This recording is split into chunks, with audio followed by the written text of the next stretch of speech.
get up free. God has given us a man. The Lord has given us a destination. God has given us a man. The Lord has given us a destination. God has given us a man. The Lord has given us a destination. Jesus, this ain't no mystery.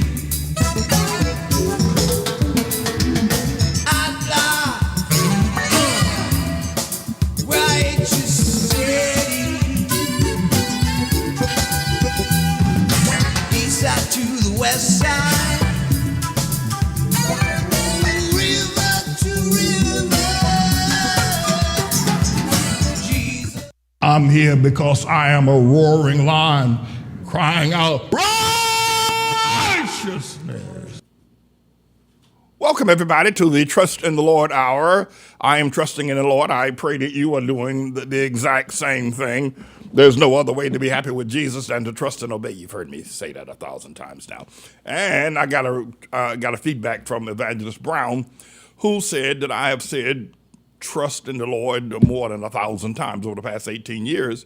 And how many times have I said righteousness? So were I to be rewarded for my words, right? If the words that I have said were I to be rewarded for them, come back and bless me, righteousness and trust in the Lord, I've got a great stock of things coming my way. So you might want to think about that in terms of the words that you use, the things that you say.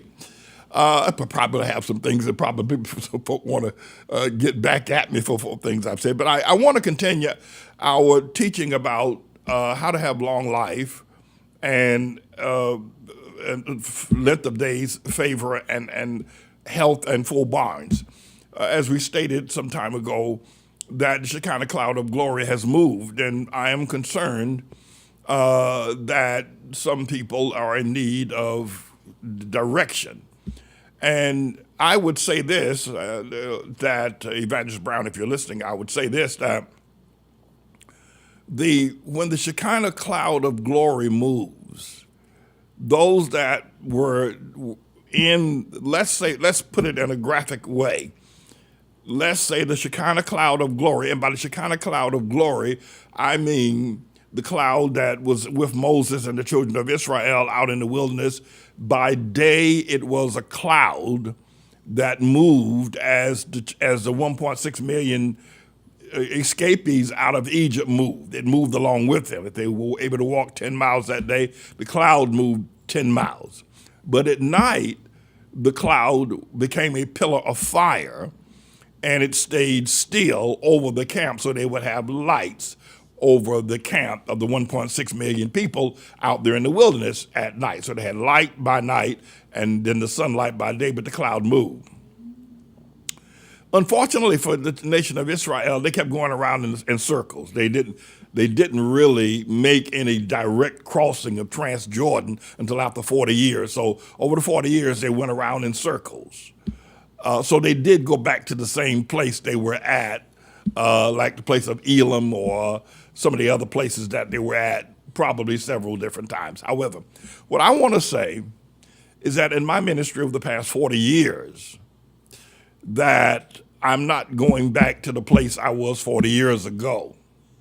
40 years ago, my teaching as a young preacher, and what I was teaching, and what the circumstances were back in the 80s in terms of social, economic, political, and racial events going on at that time. Those things have all changed. And as the philosopher said, you can't step in the same stream twice. The water just keeps flowing. So I'm explaining that, were you listening to me teaching in 1980 or 1981 or 1982, my first days of preaching, that cloud has moved. That time epoch has moved. Time and epoch, same thing. The series and the plan of God has moved. So for me, 40 years later, to still be teaching the level at which I was teaching 40 years ago would represent a gross failure at growth. I think the Apostle Paul put it this way. Paul says, when I first dealt with you Corinthians, with your sexist self, I fed you with milk. And now I'm feeding you meat, but you want to keep drinking the milk. Well, I don't know if he said you want to keep drinking the milk. What I'm getting at is this, is that we have moved from a time of, well, you can just call it a time of wilderness, it was for us, to now the time of tribulation. So the Shekinah cloud of glory, let's just give an example. Let's say the Shekinah cloud of glory back in 1983 was we were in the wilderness, right? At that point in time, we didn't have a church building. We were worshiping in a gymnasium. Some of you will be reminded. And they would worship in my house. On my sofa, we would have church meetings. And so we were in the wilderness. Now, 40 years later, we're in the tribulation. The wilderness and the tribulation are different epochs. So the Shekinah cloud is glory. So what I was teaching back in 1984, 1983, what I was teaching then does not apply now, because we are in a building. But however, the process now of the building is to protect and save our building from a vicious attack of pensioners, Negroes, and homosexuals. Because were I perform, let me tell you something. Were I to call and have a same-sex marriage in this church building, all that tax lien stuff, all those court records, all the politicians like Mayor Adams and the pensioners, Negroes in the universities, and the pensioners politicians that want to be white, black men that women want to be white, were I to start performing same-sex marriages in this building, all that stuff would be dropped against us. They would come, they'd be a little suspicious at first, but they would come and embrace me, and we'd have parties, and it'd just be a great thing, and I'd never have to worry about going to court on a foreclosure ever again. Were I to do that. And so we need to understand also in the 1980s when the Shekinah cloud of glory, when we were in the wilderness in under the Shekinah cloud of glory, there was no legal same-sex marriages in New York or in America, but yes, in America at that time. So for you or someone to say, well, you know, you ought to preach the way you were preaching back in 1981, 82, or 83, it refutes the move of God. It denies the Shekinah cloud of glory. When the cloud moves, but I don't move. The cloud of glory moves from the wilderness to the Atla when I get the Atla in the 1990s, but I didn't move. I stayed in the 1980s. 1990s came, Atla was given, but I didn't move. And then the 2000s came, and then here comes Obama, the son of Satan, and I still didn't move. I'm still back in the 1980s. And by the way, a lot of preachers are still back in the 1980s. That's what they haven't moved with the cloud of glory.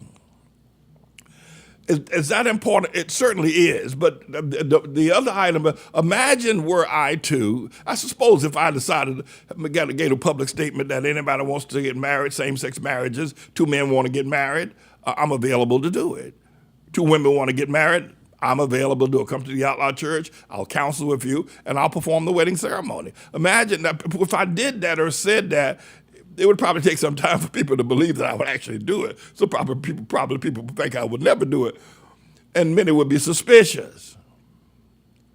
But think of all of and then if I said, I will let our church be used for Black Lives Matter meeting. We'll charge you $1 for a month's rent, and the Black Lives Matter can meet here at our church and have their discussions and planning on how to defund the police. Imagine if I did those two things. Imagine the attitudes towards me, and probably even with some of you go crazy, you leave the church in a minute. But I simply want to let you understand something about the Shekinah cloud of glory and why I'm preaching what I'm preaching now. And in the tribulation, and then in the tribulation revelations, the tribulation revelations that have been coming forward that I've asked Elder Smith to chronicle for us. But it's important that you understand.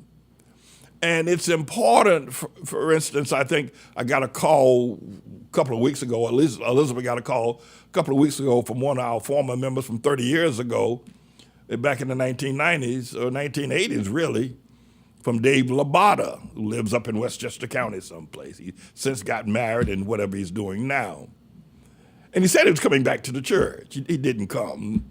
I guess he finds it very difficult to try to transition back into, but he remembers what the Shekinah cloud of glory was like 35 years ago when he was a member of this congregation.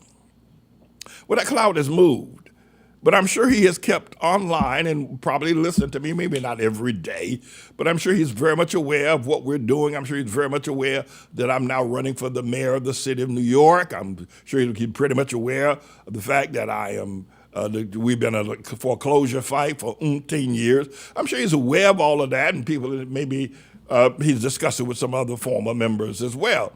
But we're not there. So some former member may be looking at us and say, Pastor Manning's running for mayor.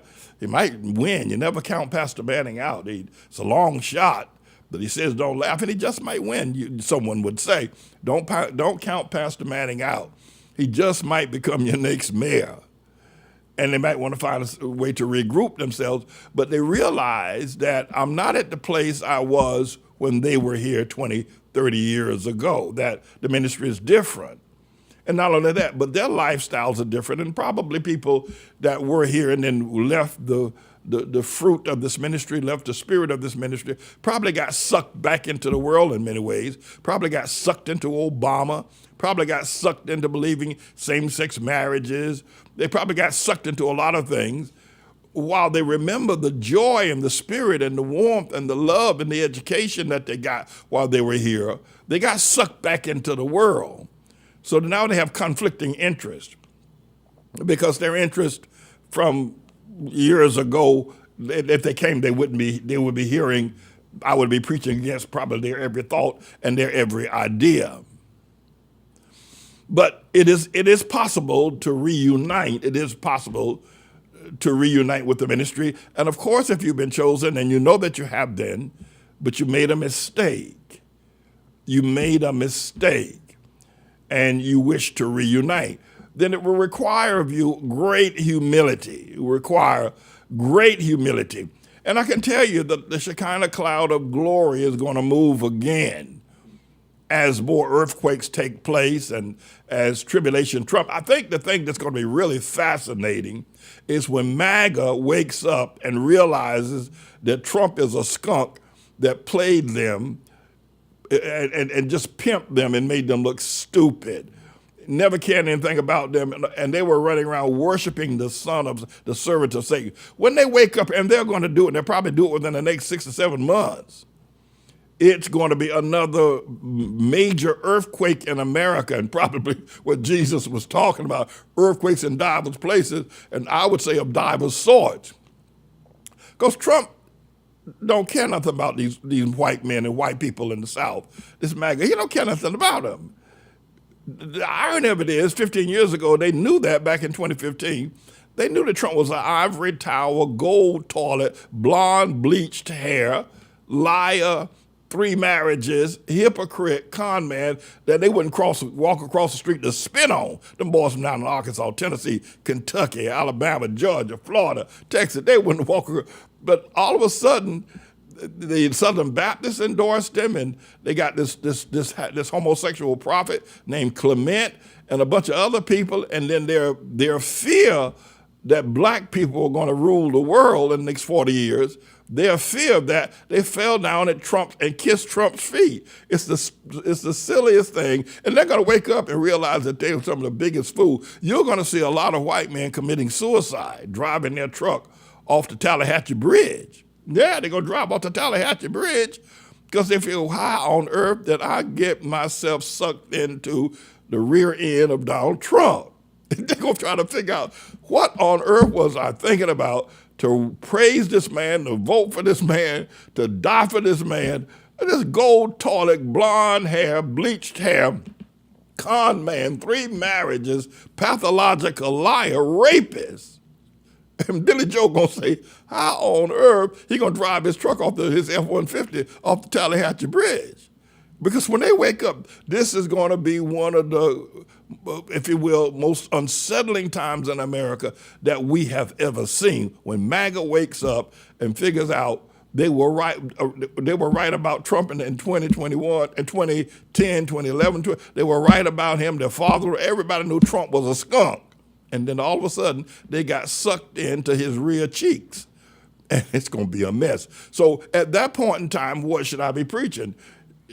At some point, we're going to defeat the Mellon Bank. We're going to sue them for millions of dollars, the city of New York. At that time, the preaching will be victory preaching. Right now, the preaching is offensive preaching. We're not defending ourselves. We're on the offense. Going back, what is it now? I think 2-3 years ago, I made the proclamation we're no longer defending, we're no longer defendants, we're on the offense. So I launched a, if you will, $70 million lawsuit against the city of New York and the Mellon Bank, an offensive move, and make them the defendants. We're going back on, we're continuing now. So just so that you can understand and appreciate the ministry, we used to be defendants. We're no longer defendants. We are now putting them on making them defendants, and we're on the offense. So my preaching and teaching and scriptures and verses and alignment has to be with the Shekinah cloud of glory. Not to mention that the hearts of many have waxed cold, and people don't go to church anymore. And the other thing that is a wake-up call is that, and I'm going to talk about this in the debate when I'm on the debate stage, is that 20 years from now, most of the schools in New York will be shut down. They'll be vacant and abandoned buildings because there won't be any children going to those schools. Because since homosexuality, since Barack Hussein, the long-legged Mac Daddy Obama, has greatly decreased the number of childbirth. People just aren't having children. Homosexuality, and a lot of women aren't getting married, a lot of men aren't getting married, a lot of men and women are marrying one another. And so there isn't childbirth. The childbirth in America is low, and it's going to get lower. And one of the things I'm not going to say this on the debate stage. My campaign manager will probably tell me don't say it. But I do have some things to say about whether or not New York City should federalize Rikers Island and turn the prison system over to Rikers Island, or whether or not United States of America should federalize and send everybody who gets convicted of a crime, no matter whether it's in Arkansas, Washington State, California, Oregon, you'll get shipped to a nation, perhaps somewhere in Africa, and they will put you in prison, and the federal government would just pay Africans to keep you in prison till your sentence is up. All that's on the drawing board of some of the politicians, and I'm going to address it during the time of my debate. But understanding that I'm not who I was 40 years ago, God is not who he was. Well, God never changes, let's put it that way. But his word and his prophecy has evolved from 40 years ago, and the Shekinah cloud of glory has evolved. I really appreciate the fact we're on the offense now rather than the defense. I also realize that you think about it for just a second, we're at a whole Black Lives Matter meeting, let them come in here and talk about defunding the police. We're out to talk woke in our school, have Elder LaFleur and Dr. Hartfield teaching woke ideology in our school, critical race theory, and sexual, if you will, gender priorities, how everybody would receive me. And the pensioners, Negroes, how they would, but obviously, I'm never going to do that, but you get the idea. So the Shekinah cloud of glory has moved, and it is still moving. And we've traveled a distance, and then night comes, and we'll sit in a place for a while under the lights of the Shekinah cloud, because it became a pillar of fire at night. And then the day will come and we'll move again. So where we will be, now we're moving into the kingdom of God, that Allah is the kingdom of God. And what I want you to be able to do over the past 18 years of teaching, trust in the Lord with all thine heart, or Proverbs chapter 3, is that you to have long life, length of days, favor, health, and your barns filled with plenty. So as the cloud moves, so do I. I am not the same preacher, and not that I am not the same servant before the Lord, but just recently in asking Elder Smith to chronicle the revelations, that these revelations, I mean, something as simple as the fact you can't change creation. I mean, the simplistic way of saying anybody goes to church on Sunday is insulting God. You're insulting him because he goes on Saturday and he ain't gonna change. He goes on Saturday. God does not go to church on Sunday. Sunday is the first day. God does not go to church on Sunday.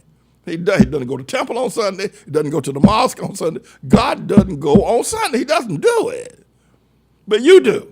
It's an insult to God. It's an affront to God. You can't change creation. That's one of the revelations. I mean, everybody knows the Sabbath, the Sabbath, the Sabbath. But the problem is this, is that when you get down to the nitty-gritty of it, the Sabbath is not a law. The Sabbath is the seventh component of creation. It is the seventh component of creation, and you can't change that. You can't change it. So you go to church on Sunday, you're insulting God. You're going to hell too, by the way. You're going directly to hell. You're going directly past go. You're going to hell. You're insulting God, especially if you know better. So where we are right now in terms of the Shekinah cloud of glory and what will be the eventual, and let's just, the prophecy that we are the elect, that was something else we weren't teaching back in the 1980s, that we shall see the return of the Lord Jesus Christ. We weren't teaching that back in the 1980s.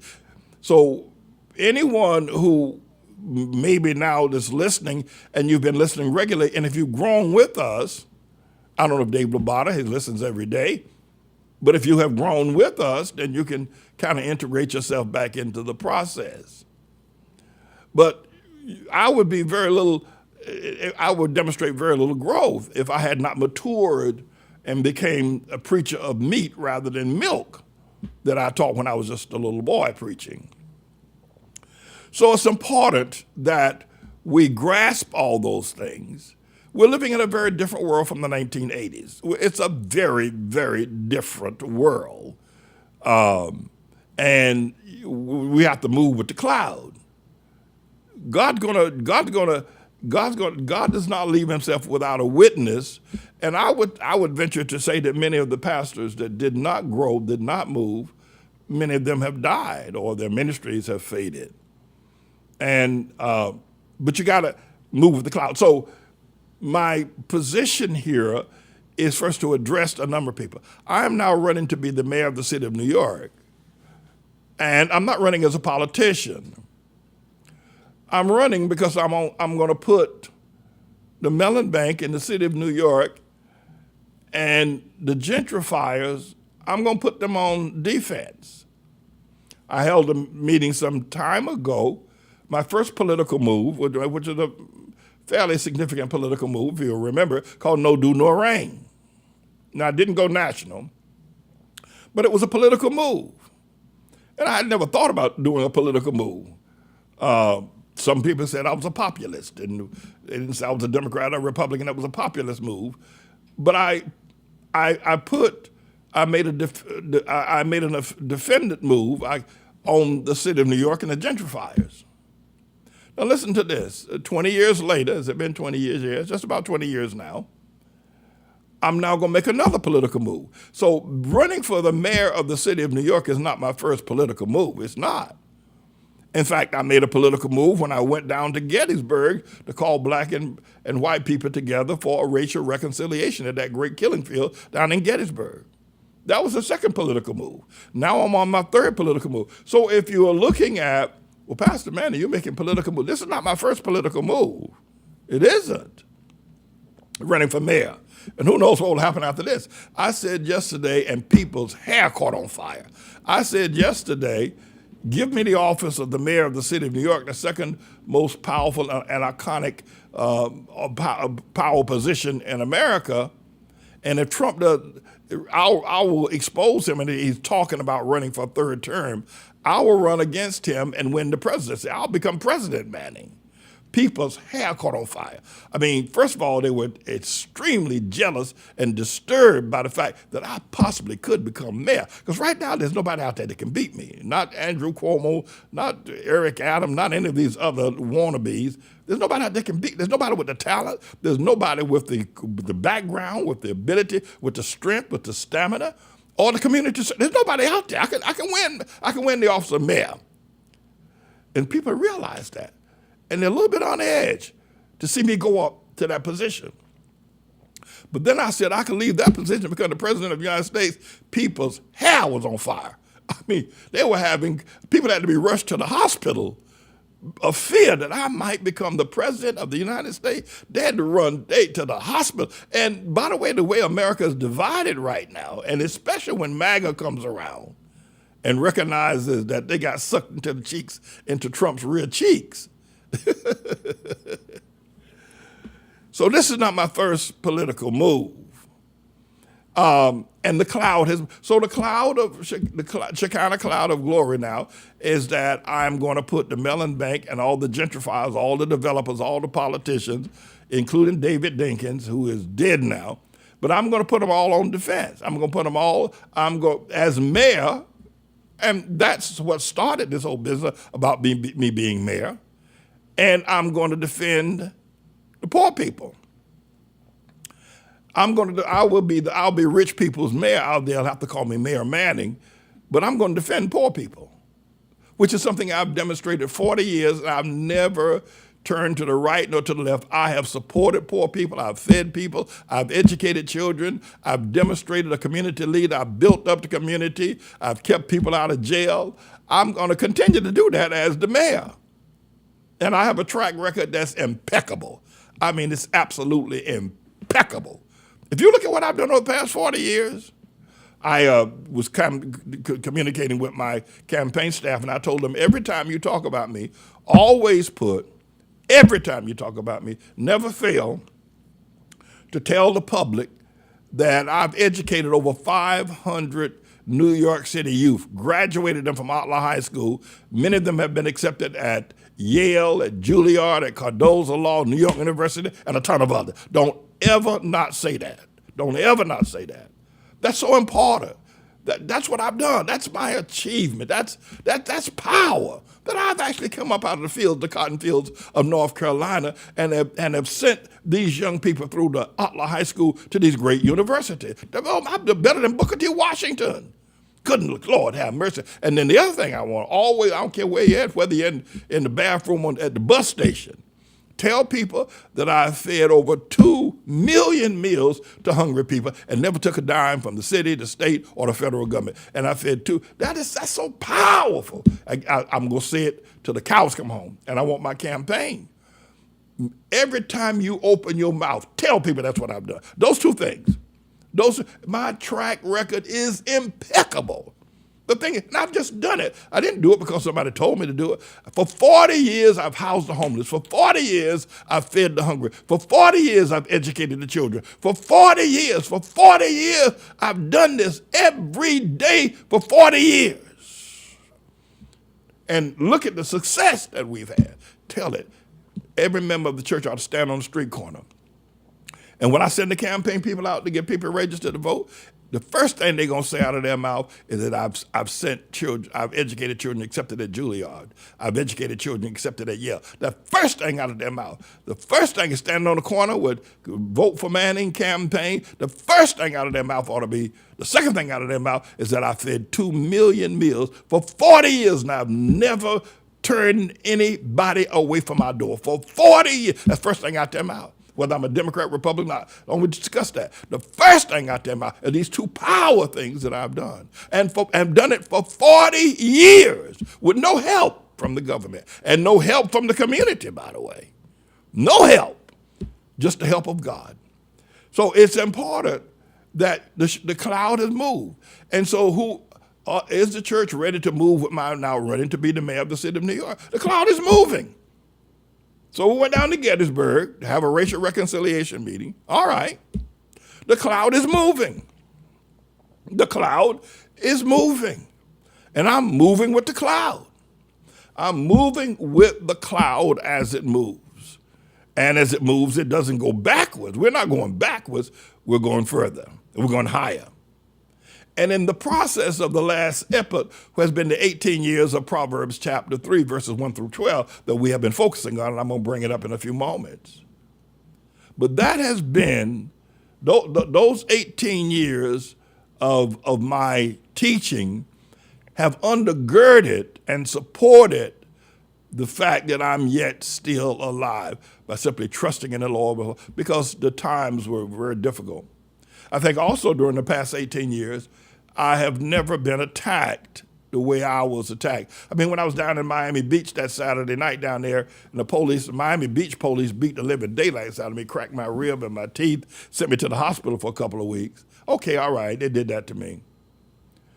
But I was attacked, and in the last 18 years, from Obama to present, I was attacked like you won't believe.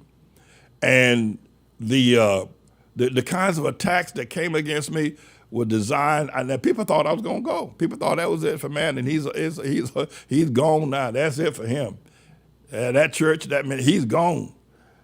But I'm still here. The attacks were vicious. The newspaper attacks, the online attacks, the posting. I mean, it was everywhere. And people who I had been compatriots with dropped me like a hot potato. Just dropped me. They didn't drop me mainly because of the attacks. They dropped me. They wanted to get rid of me anyway because they wanted to be sucked into Donald Trump's rear end, and I wouldn't go along with it.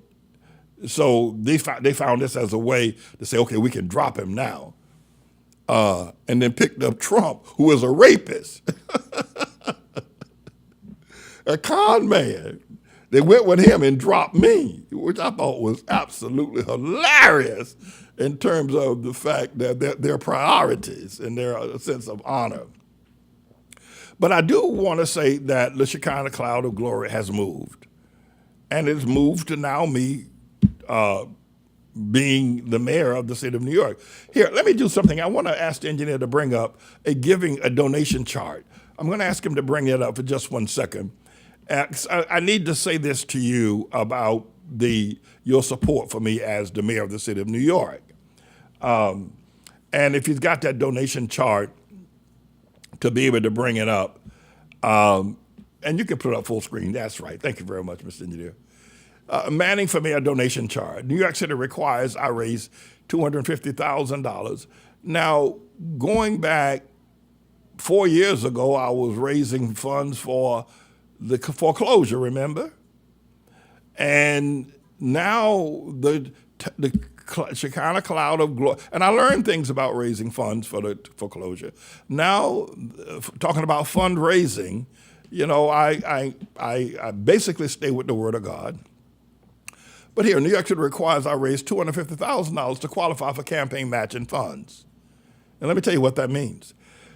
Pardon me, New York City will give $8 for every $1 you could raise once you reach the threshold. Once you're raised, you can show them you can raise $250,000. Once they see that you can do that, then they realize you're a serious candidate. And they will give you $8 for every $1. So when we raise $250,000, New York City is then going to give us $2 million to go along with our $250,000 for the campaign. Now, to qualify for that, and that's what this chart is all about. To qualify for that, here's what I'm suggesting that people consider. And they start today with this. I'm going to be a good mayor. And my being the mayor of the city of New York is going to affect you in Albuquerque, New Mexico, or Seattle, Washington, or like Brother Nunez out in San Bernardino, California. It's going to affect you. Actually, it's going to affect Sister Blessing's Biswas over in London, England. My becoming the mayor of the city of New York is going to affect all people everywhere, because I'm a global individual. I have global perspective. I have a godly perspective. So my becoming a mayor of the city of New York, the second most powerful job in America, is going to affect everybody everywhere. So here's what you can do. To help me reach that threshold of $250,000, you can give $25 per week for 7 weeks, or 10 weeks if you like, or every week if you want. But that's just an outline of a plan. Obviously, you see number two, you can, well, not 50, 25, you can give 50 for 7 weeks or as many weeks as you like until I actually take the oath and I'm inaugurated as mayor. You can give every week if you like. But this is just an outline, a schematic, something sort of so you can sort of set your goals, and you can tell me what you're going to do, and we can then plan and count on that. Or you can give $75 per week for 7 weeks, or $100 for 7 weeks, or $150 for 7 weeks, or give $200 for 7 weeks. Or you can give $2,100 like Minister Honaker did once. And if you're going to do that, I would appreciate you getting that done before the 17th of February. Can I just do this with you? I'm a numerologist. You know, God likes to work in numbers. 7 days creation, 7 a number of completion, 12 the number of the disciples, 12 the manner of man, 12 the manner of fruit, 12 the manner of nations, and 40 days and 40 nights that Moses was in the wilderness, 40 days and 40 nights that it rained. And, you know, God's into that kind of numerical thing. So February 17th, if I drop the word February and I use the numerical indication for February, it would be number 2. So it would be 217, right? And 217 are great numbers. First of all, 217, if you put the 2 and the 1 together, you get 3. If you turn the 1 and the 2 around, you get 12. 7 stands all by itself. And so, I'm asking for 21. So I'm asking for $2,100. So if you look at the $2,100 and then you look at the 21, 2-1, it makes the first amount of 21 matches the February 21-7. You get the idea? And so that's kind of how we put all that together, in case you're wondering. And I just believe that there's a special blessing in giving. And it doesn't matter where you live. I'm going to be a mayor. I'm going to be a global mayor. They're going to know about me in Australia.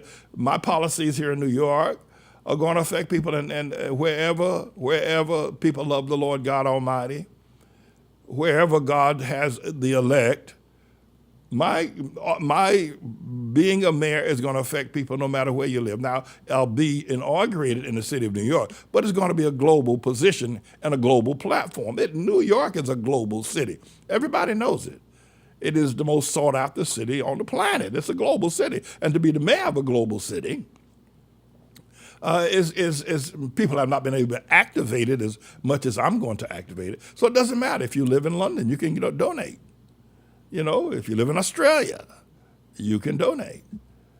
It doesn't matter where you live. It doesn't matter if you don't live in New York. You can live and give from any state or nation. And I'm going to be a great mayor. Proverbs chapter 29, verse 2 says, when the righteous are in power, the people rejoice. But when the wicked are in power, the people mourn. So I put that Bible verse there. So what you'll have to do is go to the website of manningformayor.com. manningformayor.com. Go to that website of manningformayor.com. Go to that website at manningformayor.com, and you'll see the donate button. You'll see the button where you can donate. And you can make your commitment. You can give any amount you want. You can give the whole $250,000 if you like. Your choice. I will not refuse it. But go to Manning for Mayor and get started today. I need to get started right away with your giving procedures. Amen? So who knew this? Who knew this? Virtuous. Who knew this 2 years ago that I would be running for mayor? A lot of people have said I ought to be a politician. Well, I'm not a politician. And even though I'm running for mayor, doesn't mean I'm a politician. I'm running for mayor mainly. Here's what happened. The Mellon Bank in the city of New York have put my life through a veritable hell.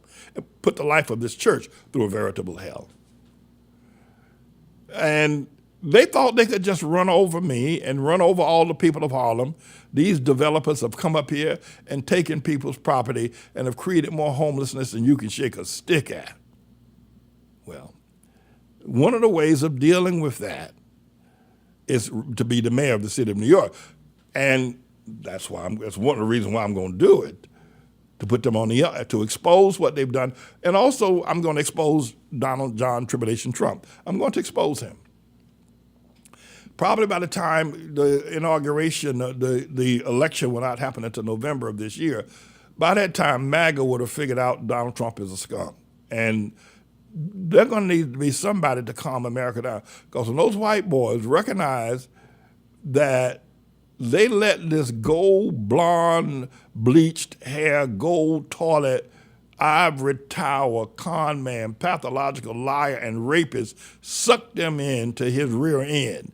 And they went ape, if you will, feces over this man who don't give a damn about them.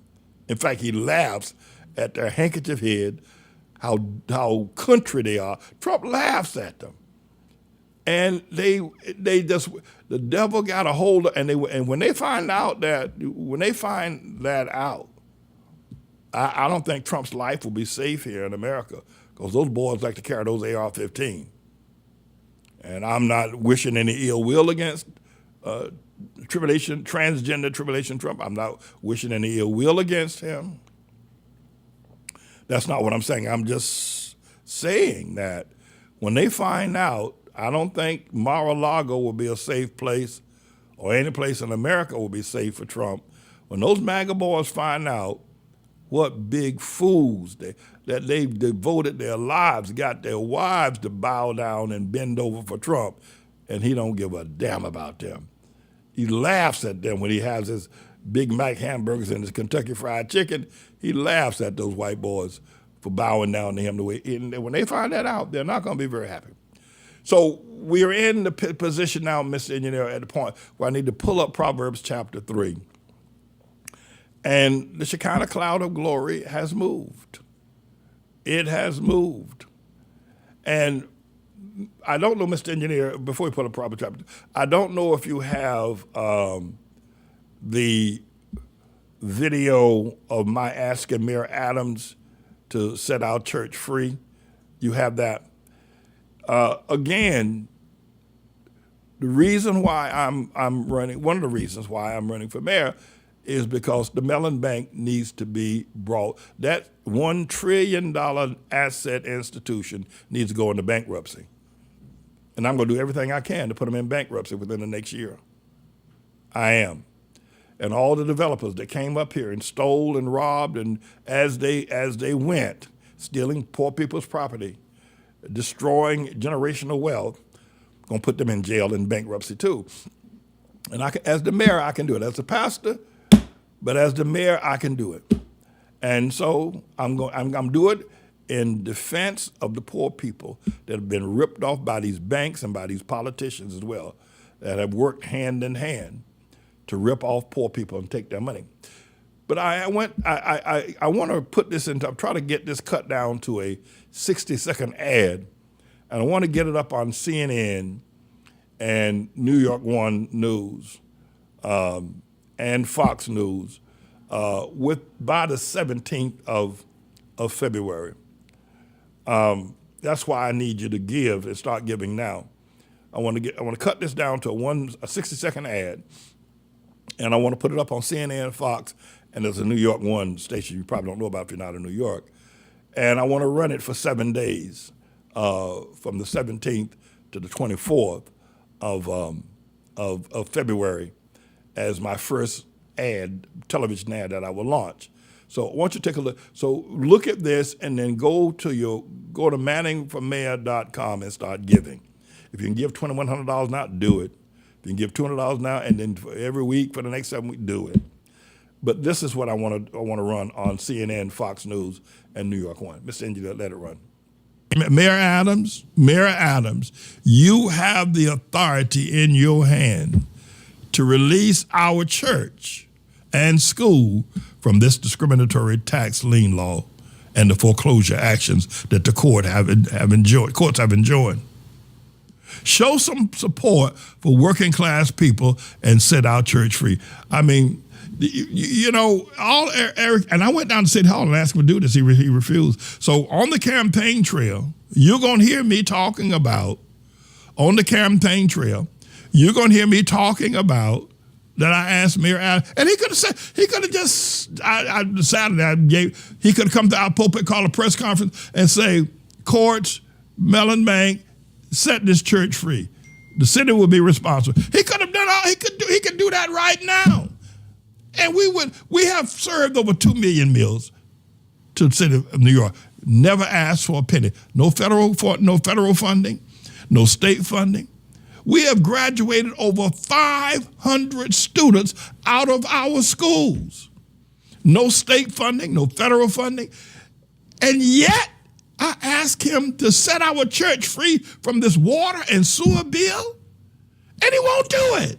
I mean, what kind of devil is Mayor Eric Adams and all the other city officials also that won't do it? That's why I've got to become mayor. These devils, listen, all the city council, the mayor's office, it's a church, for crying out loud. We've served 2 million meals and everybody knows it. We've graduated over 500 students from our school, and yet they want to shut it down. Why? Why, Eric? Why, Eric? Why are you so mean-spirited? Why are you so hard-hearted? I'm going to raise it against you. I pray that after the primary, it'll be me and you on that debate stage. And every time I open my mouth, I'm going to remind the world how you stood by and watched them threaten and put our church and our children on death row when all you had to do is just say the word. But you wouldn't do it. You would not do it. Why, Eric? Why? Why? If Mayor Adams had helped us back in 2023 when I stood on the steps of City Hall, as you saw me, I'll be campaigning for him. I would be trying to help him get out of his legal problems. And quite frankly, I think his legal problems came because he turned a deaf ear to us, because he could have wiped this whole thing clean and left us, taken our church off of death row. He didn't do it. So my response is, all right, you won't do it. I'll run for mayor. I'll become the mayor of the city of New York. I will take our church off death row, and I'll take everybody else foreclosed property for this illegal, discriminatory, predatory, unjust, unconstitutional tax lien. I'm going to take their property off of death row as well. You see, you get the idea? See, if he had helped us back in 2023 when we pleaded with him to help us there on the steps of City Hall, I wouldn't be running for mayor. Probably the last thing on my mind. He wouldn't be facing federal charges and 20 years in federal prison had he helped us as well. He didn't, so here's what I'm going to do. I'm going to become mayor. And I will take our church off of death row. And I will take other people's property that have been taken by the predatory, discriminatory, unjust tax lien law. I'm going to take their property off of death row as well as mayor. Since he wouldn't do it, then I'll do it. Doggone it. So here, Mr. Engineer, bring up that chart again, that giving chart. So I need your help. I need your help. When you donate to us for the mayor's campaign, while all the funds that you use will be all the funds that you give will be used for the campaign itself, but you're going to kill two birds with one stone. See, if Mayor Adams had helped us, if the pensioners Negroes had helped us, if the politicians had helped us, then I wouldn't be running for mayor. I wouldn't. I don't know what I'd be doing, but I wouldn't be running for the mayor of the city of New York. But since he wouldn't do it, I'm going to become mayor, and doggone it, I'll do it. No, I'll do it. Since you won't do it, I'll take your seat, I'll take your charge, I'll put you out of office, and I'll take our church off of death row. And so I need you to give. That's why it's important you start giving immediately. Right this minute, you start giving. Because really what will happen, you kill two birds with one stone. One is that we completely take our church off death row, but we go one step further. We send the Mellon Bank into bankruptcy, and we expose the law firms that have ripped us off, made deals, cut deals, did criminal activities in the courts in the process of railroading us into a foreclosure auction, expose them as well. Your $25 a week, your $50 a week, your $75, your $100 a week, your $150, your $200, your $2,100 will do all of that. Not only will it give us the ability to make the campaign matching funds, and for every dollar you give, for you give us $25, and the city of New York will give us $200. So every week when you give us $25, the city of New York give us $200. Ain't that wonderful? Every week your $25 would then become $200. Every time you give 25, it'll become 200. Or every time you give 200, it'll become 1,600. Every time you give $200, get my math right. 800, 4, 8, it becomes $1,600. So imagine this. You give $200 a week to the campaign, the city of New York will give me $1,600 to match your $200. Ain't that wonderful? You give $100 a week to the campaign, the city of New York will give $800 to match that $100. We will then use those funds to buy television ads, newspaper ads, and other expenses that we'll have to run the campaign. But we'll also be able to take the office of mayor, and what Mayor Adams would not do, what the Mellon Bank would not do, what the courts and the lawyers would not do, we'll be able to get our church off of death row. And not just that, but I'm going to turn around and find every other person whose property been taken by, because the state of New York, the city of New York, and Letitia James, the Attorney General for the state of New York, have all declared that the tax lien law was unjust. It was unconstitutional. It was discriminatory and predatory. So that's why you can't sit on your hands on this one. You can't sit there. You give me $25 a week, and the city of New York will give me $200 every week. Every week. You give $200 every week, the city of New York will give $1,600 every week. Every week. Every week.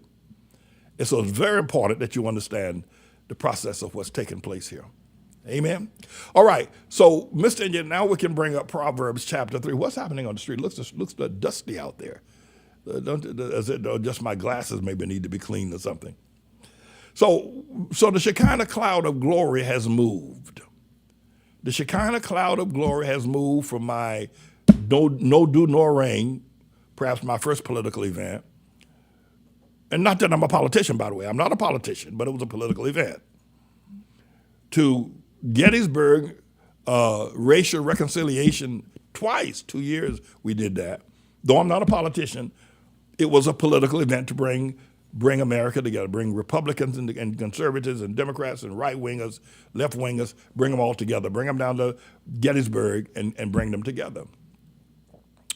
And now this is another move. And so the Shekinah cloud of glory. So if you're saying, Pastor Manny, you don't preach like you used to. I'm not where I used to be. We're in a different time. The Shekinah cloud of glory has moved. Then I'm moving with the cloud. I'm moving with the cloud. And you can move with the cloud. But I wanted to be able to also express that potentially there might be some people who, were once with the cloud back before Atla, before the first political move, but they have been, kind of keeping an eye on what, then you're welcome to come back. You're welcome to be a part of the process. But I can tell you, there is nobody right now that can defeat me. And here's why. Mr. Engineer, bring up Proverbs chapter 3.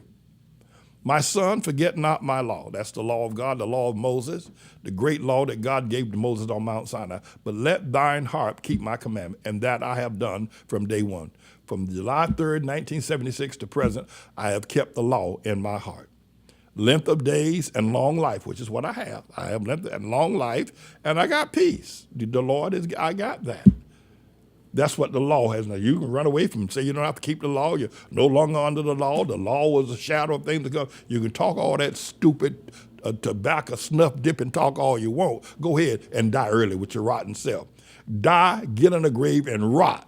But me, you can say that the law is a shadow of things to come. We're no longer under it. It was just a fictitious or was just something to show us. Go ahead with your bad, knock yourself out, but get in that grave early. Me, length of days, long life, and peace. And let not mercy and truth forsake thee. Bind them about thy neck and write them upon the table of thy heart. And so shalt thou find favor and good understanding in the sight of God and man. And I can tell you this, you want to be able to be recognized as somebody special everywhere you go. Now, yesterday I was telling the women I had a prayer, and my time is just about up, to let their natural hair be shown. And what they're going to say when you do that, do the best you can. If you're a woman and you're getting a little bit bald, try to grease it down, slick it down, do something. But don't put no blonde color in it. Don't do that. But when you show up with your natural hair, people are going to trust you. You're going to find favor. People are going to look at you, and they're going to realize you're the real thing. You the real thing. I know you want to look good. You want to have all them braids and dreads and all that other kind of stuff. But know that people don't know who you are. Like, Fido and Sinbad's dog, they don't know who you are. They're trying to figure out. But you show up natural. And I'm not talking about an afro. Just show you. Let's say you're a woman. You say, Pastor, man, if I take off my wig, Lord have mercy, I'm gray. Grease it down. Put some grease. That's what I do with my hair. I put a ton of grease in it and slick it down. Then I brush it to death and slicks it back. See, I slick my hair back because I'm balding too. I bald. So what I do is I grease it down. I put a ton of grease in. I rub my hands together, put a grease on them. I grease that stuff down. Then I take a brush and I slick it back. But it's natural. You say, Pastor, man, can a woman do that? Sure, you can. And you'll find favor and good understanding in the sight of God. Pastor Man doesn't hate you. Pastor Man don't want you looking bad. Pastor Man don't want you to look trustworthy. Trust in the Lord and trust in what God's given you. With all thine heart, trust him. Just trust him. Just trust him. Trust in the Lord with all thine heart, lean not to thine own understanding. In all thy ways acknowledge him, and he shall direct your paths. Be not wise in thine own eyes. Fear the Lord and depart from evil. And it shall be health to thy neighbor and marrow to thy bones. Honor the Lord with thy substance and the first fruits of all thy increase. Make sure that first fruit, you do that first fruit. Do that first fruit and of everything you've ever gotten. And so shall thy barns be filled with plenty, and thy presses shall burst forth with new wine. So my time is gone. But here, so for 18 years, this has been the North Star. Now, we talk about the Shekinah cloud of glory, but several years ago, God Almighty named my teaching of Proverbs chapter 3 the North Star of the elect. Listen, once I become mayor or the race goes on, the cloud may move, and we may move from Proverbs chapter 18 to Matthew chapter 6, verse 33. Seek ye first the kingdom of God and his righteousness, and all the things that you have need of will be added unto you. And we may move to that. I don't know. But I know when God says move, I'm going to pack up. When God says move from Proverbs chapter 3, I'm going to pack up and move to wherever he tells me. If he say move to the New Testament, to Proverbs, to Matthew chapter 6, verse 33, then I'll move. I'll pack up, and I'll leave Proverbs chapter 3 alone, and I'll move to Matthew's Gospel chapter 6, verse 33. I'm going to move with the cloud of glory. I go, well, I like Proverbs chapter 3. Well, not doing Proverbs chapter 3. I was blessed. I did the first fruit offering, and Lord have mercy, the abundance that came back to me, was just a blessing. I don't know about going to Matthew. Why we got to leave Proverbs? Because the cloud of glory is moving. All right, everybody, go to Manning for mayor. And every time you give $1, New York City will give me 8. That's a good deal. Praise Almighty God. And you, Eric Adams, if you would help me, your seat would be safe right now. All right, got to get out of here. Peace out.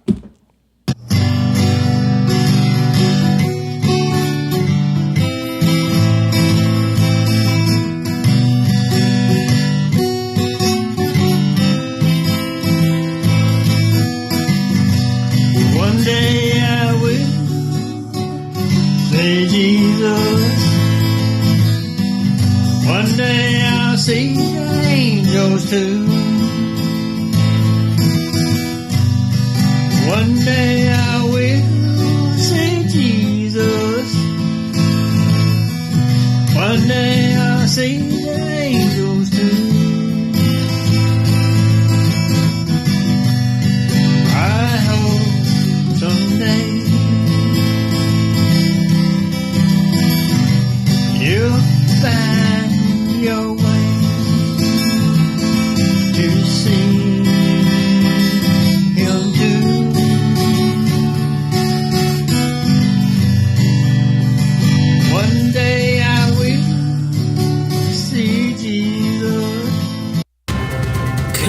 you live from New York City.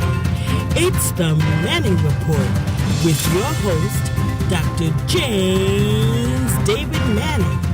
The truth behind the news and the news behind the headlines.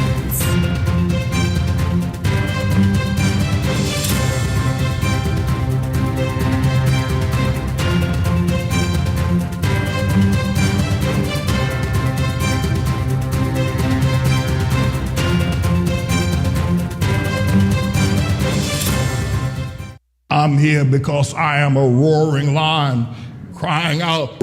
I'm here because I am a roaring lion crying out righteousness. It's hot in here. Cool. All right, everybody, welcome to the Manning Report. I'm Manning, and I'm reporting how's everybody doing today. We pray that all is well with you. Got a lot to cover today in the Manning Report. There's a whole lot of things going on. It looks like, from what I was watching the dunghead media yesterday, that Donald John, the transgender tribulation Trump, blew up the government yesterday. I mean, he blew it up. Boom! Worse than Hiroshima and Nagasaki. He stopped Medicaid, he stopped all grants, all loans, stopped money going to the World Health Organization for medication for AIDS, stopped after school programs, stopped money going to the fire department and national organizations of police. He blew up the government, cut down everything. Nobody could get any money. Everybody was writing bounce checks. Trump just blew up the government, just stopped money from the government. The only thing that was surely sure was security, Social Security rather. That boy blew up the government. Then when he realized he blew it up, and everybody started complaining, calling their congressmen, their senators, and saying, we can't get money. We can't run Meals on Wheels, the 2 million people we serve. And people can't get Medicaid care, the SNAP program, the food stamp program. Trump blew it up, cut it off, and said, ain't nobody getting no money. Same time, took away John Bolton's security clearance, took General 4-star General, 5-star General Milley off of his picture off the wall and took away his security. I mean, Trump blew up the government. What on earth is going on with this Trump boy and his sycophants? Finally, he realized he made some terrible mistakes, and this is going to come back to bite him in the butt. I mean, I think people were very disturbed by the fact that Trump let those people, those January 6th assaulters on the Temple of Democracy, they killed those police officers.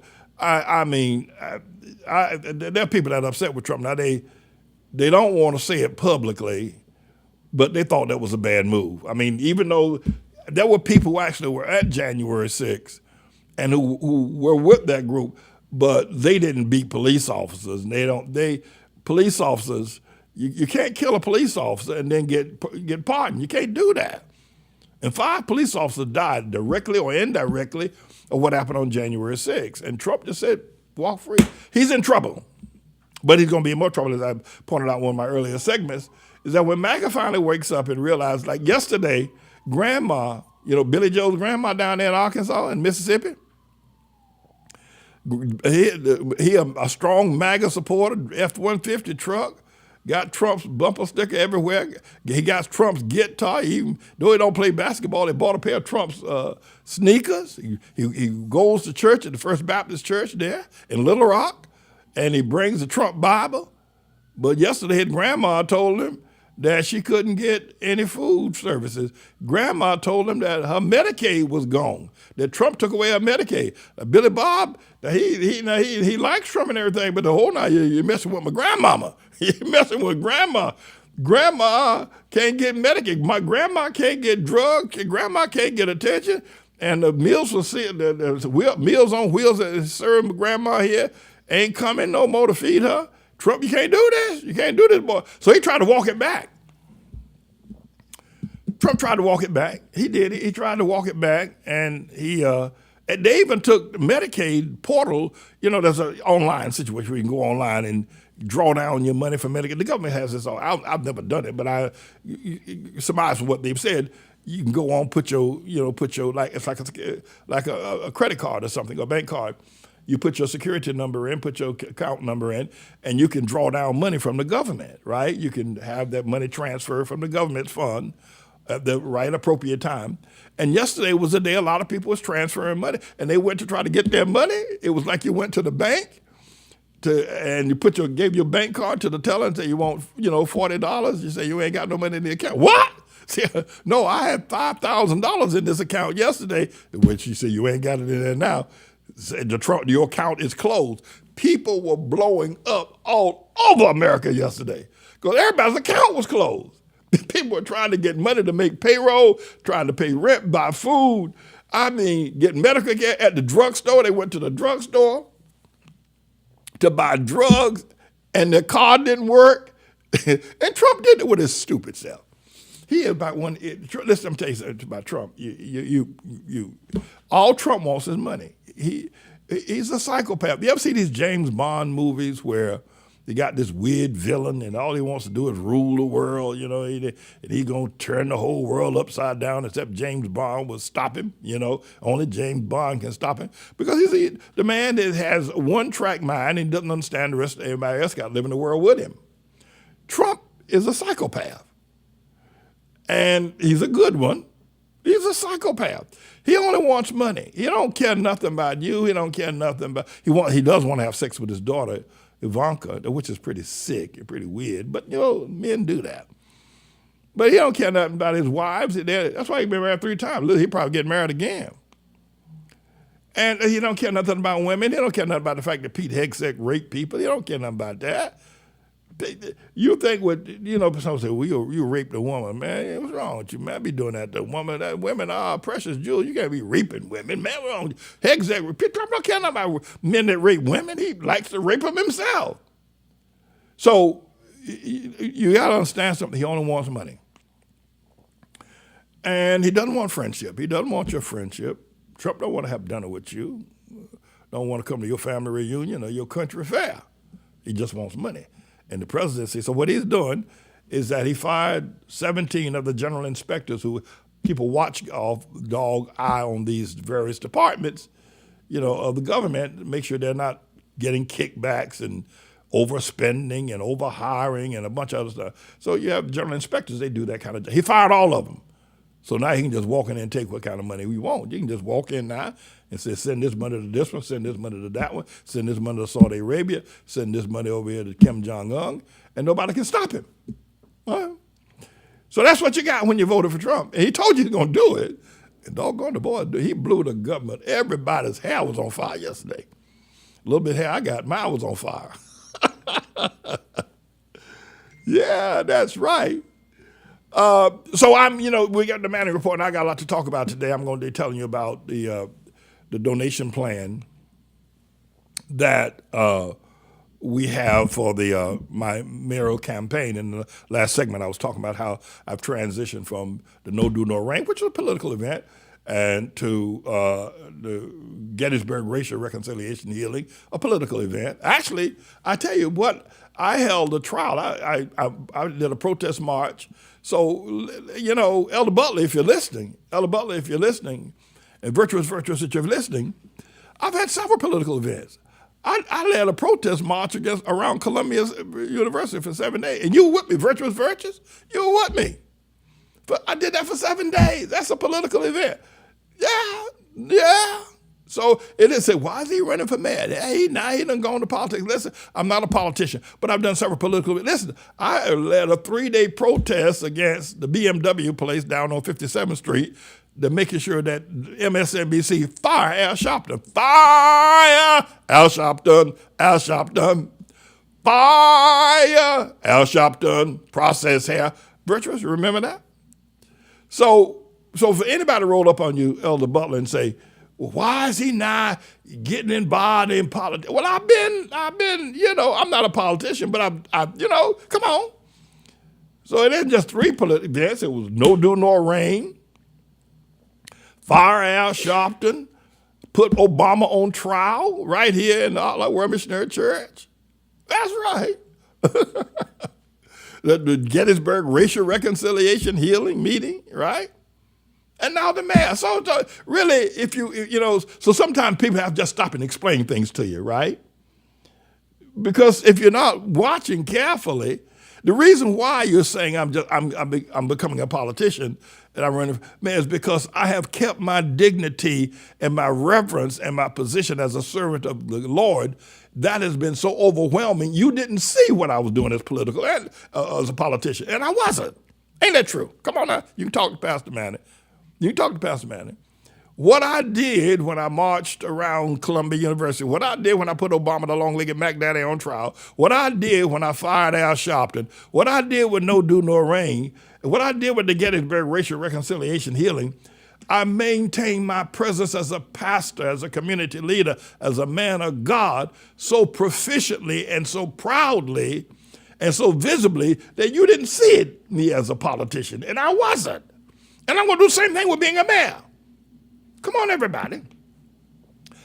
It's going to be the same way. I'm going to maintain my presence as a pastor, as a community leader, as a man of God, as a servant of God, so proficiently that you still, if I ran after I got out of the mayor's office and then decided to run for president of the United States, which blew everybody's hair up yesterday as well, you would say, now you're going into politics. Well, I've already been the mayor, but you didn't look like the mayor. You look like Pastor Manning. Bingo! And by the way, I'm going to tell you shortly why I'm going to become the mayor. All that's going to be coming very shortly. So I'm going to take a break right now. Don't go anywhere. I'm coming right back as servant of the Lord, James David Manning.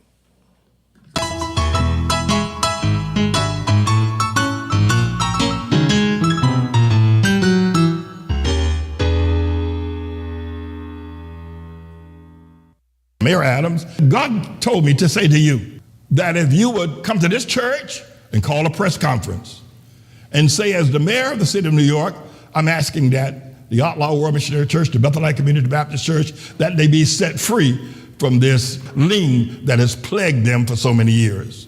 Mr. Mayor, I believe that you'll get away with perhaps a slap on the wrist because you've demonstrated a sense of mercy. And I'll put you in my administration too, by the way, because I think you might know a few things about a few things. At least you can tell me what not to do of the things that you've done. And I will pray for you, Mr. Mayor, Mr. Eric Adams. I know I call you Erica. I know that. I know I call you Eve. I know that.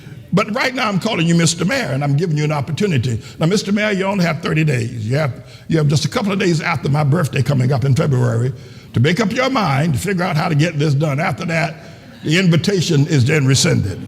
Here's the example of MAGA. So a man goes to the bathroom and he poops in the bathroom. There's no toilet paper. And so to clean himself, he uses his hand because there's nothing else. So he cleans himself with his hand. Now, he doesn't want to do it. Then he gets up from pooping and he doesn't clean his hands. Then he goes and gets in bed with his wife and he begins to touch her. He begins to wrap his hands and arms around his wife. The unclean, pooped on hands, he wraps around his wife. And he doesn't ever wash his hands. Well, the Lord said to me this morning in prayer that that's what MAGA is. They know that Trump is poop. They know it. They know that Trump is a diarrhea poop. They know Trump is poop. And they put their hands into the poop to support Trump. All right, so we just had a member give, after I talked about the donation chart, and they gave the money on Cash App to the church. You have to give it, you have to go to the website. You can't give it to the church, Outlaw Church. You can't give it to me personally. All money given to the campaign has to be given at the website called manningformayor.com, or you can write a check and send it to the church at my address, but the check must be made payable to Manning for Mayor. I will take the church and transfer it to the City of New York Campaign Finance Board. They will take it, process it, get all the general information about it, and then when they're ready, they'll put it into my bank account. of the Manning for Mayor bank account. But you can't give, if you're going to give to the campaign, it has to be, all the gifts have to go either, you got to go directly to the website of Manning for Mayor, or you can send a check or cash. The check has to be made payable to Manning for Mayor. But Ms. India, back that up with just one second. I want to, and put it up full screen so we can look at it completely here. Let me just go over what we would like to try to accomplish in the donations for Manning for Mayor campaign, and this is the chart. New York City requires that I raise $250,000 to qualify for campaign matching funds. And what do I mean by that? New York City, because they realize that campaigns can get dirty, a lot of dark money can come in, a lot of people can buy off candidates, and a lot of people can just give you $3 or $4 million, the way they did with that boy Doug Berman out there in, with J.D. Vance when he ran for senator of Ohio. The way Peter Thiel gave him $15 million to buy the senatorial seat. What they do is this: the city of New York says for every $1 I raise, they will give me $8 matching funds. But they require, before I can qualify for the $8 to $1 matching funds, I must raise at least $250,000 independently to qualify for those matching funds.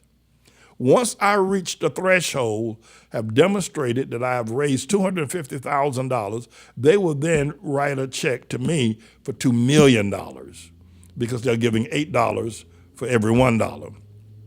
And that's how that works. And every time I raise $1, they'll give another $8. So I need to get started with this immediately, quick, fast, and in a hurry in order to be able to meet the campaign expenses of buying television ads, newspaper ads, and campaign paraphernalia, and a lot of other things that we're going to have to do to be effective and competitive here in the largest city in America, and one of the most expensive places on planet Earth is New York City. So here's a 7-week giving plan. I put this plan together. I want to suggest it to you that if you give $25 per week for 7 weeks, right? Or you can give $25 every week if you like, for a minimum of 7 weeks. If you give, every time you give me $25, the city of New York will give me $200. Ain't that wonderful? Every time you give me, so your $25 then becomes $225 when you give to the campaign. And so you can give it for 7 weeks, and every time you give it, I'll get $200. Or you can get 50, and this is just an outline, it's a schematic, it's a template for you to be able to discuss what you choose one of these plans to give. But I need you to start immediately, quick, fast, and in a hurry.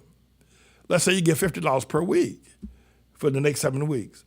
Well, every time you give me $50, but now you have to go to the website that says Manning for Mayor campaign, and if you don't know how to work the website, call the church, and I'll give you the number, and ask to speak to Scribe LaFleur, and he'll show you how to navigate the donation button on the website. Call the church and ask to speak to Scribe LaFleur if you don't know how to. It's pretty easy. It's pretty simple. Most people who are computer savvy will have no problems donating at the website, but you got to go there. You can't send the money to me, my name. You can't send the money to the church, Atla. And if you do mail a check, the check has to be made payable to Manning for Mayor campaign and nobody or nothing else. But every time you give me $50, New York City will give me $400. Every time you give me $100, New York City will give me $800. Every time you give me $200, New York City will give me $1,600. And every time you give me $2,100, well, my goodness. So Minister Holnaker started the process off this week by giving the $2,100. So what Minister Holnaker, if you're listening, what you gave $2,100, the city of New York is going to match that with $16,000. Ain't that wonderful? The city of New York is going to give the Manning for Mayor campaign. Now, they're not going to give it directly. They're not going to give it directly to me, but they're going to give it to the campaign to use to buy television ads or buy newspaper articles or et cetera. But Minister, if my math is right, let me check my math here. My math is so terrible. And my math man ain't with me. I got to get him. So here, if $2,100 times 8 equals, whoa, is that $168,000? I don't know what it is. Yeah, $168,000. So what? Now my math is terrible. I just did it on the system. At any rate, it's 8 times $2,100. What's 8 times $2,100?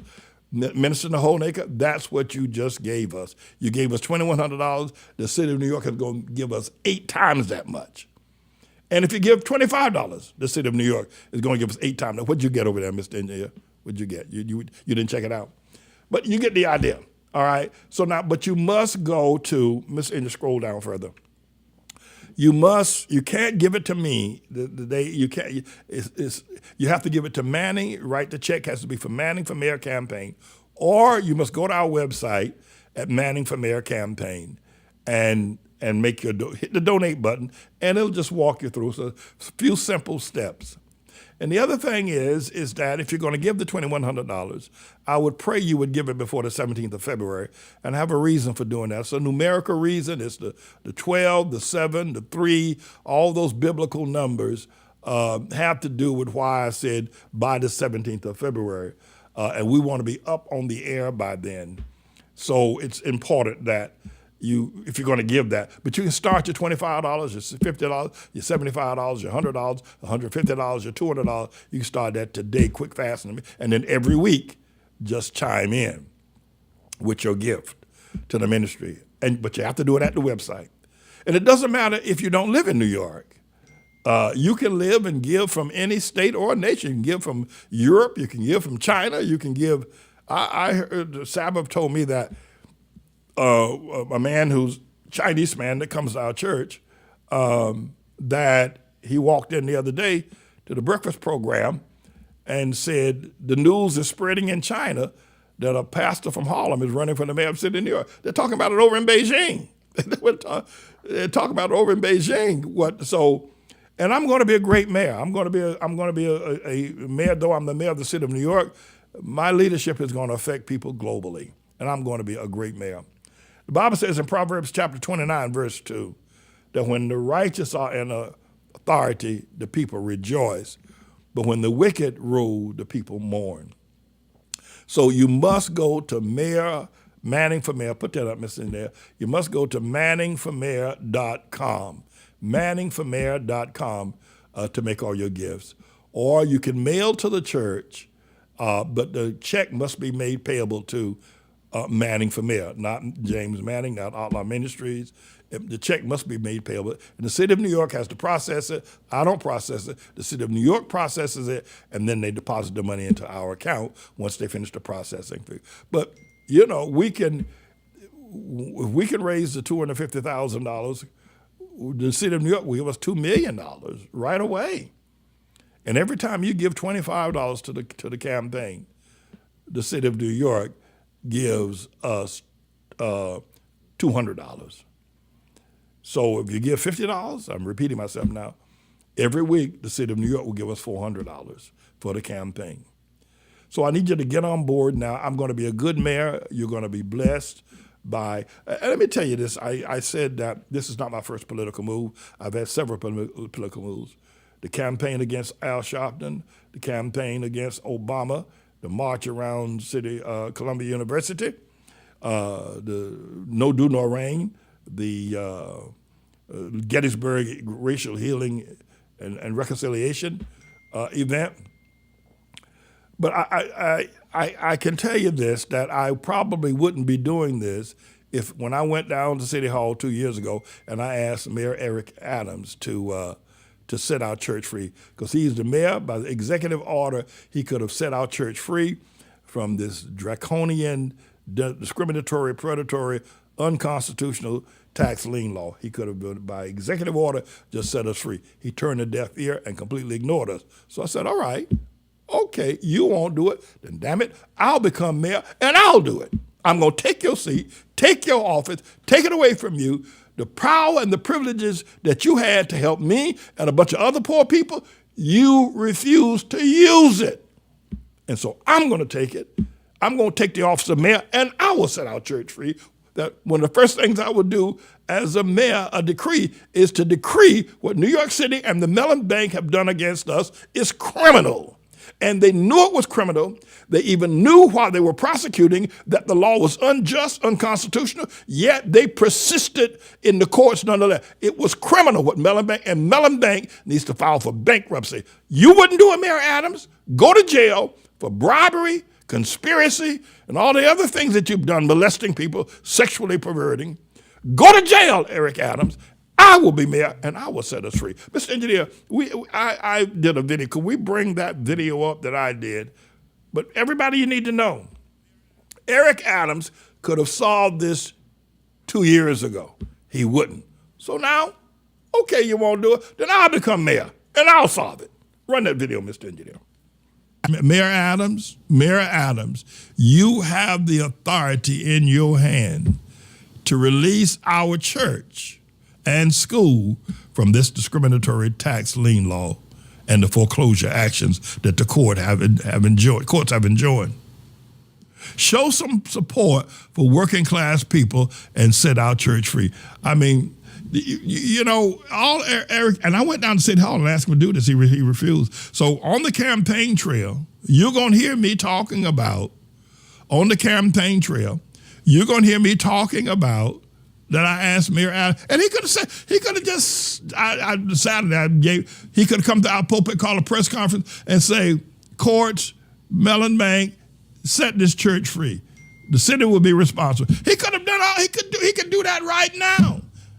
And we have served over 2 million meals to the city of New York. Never asked for a penny. No federal funding, no state funding.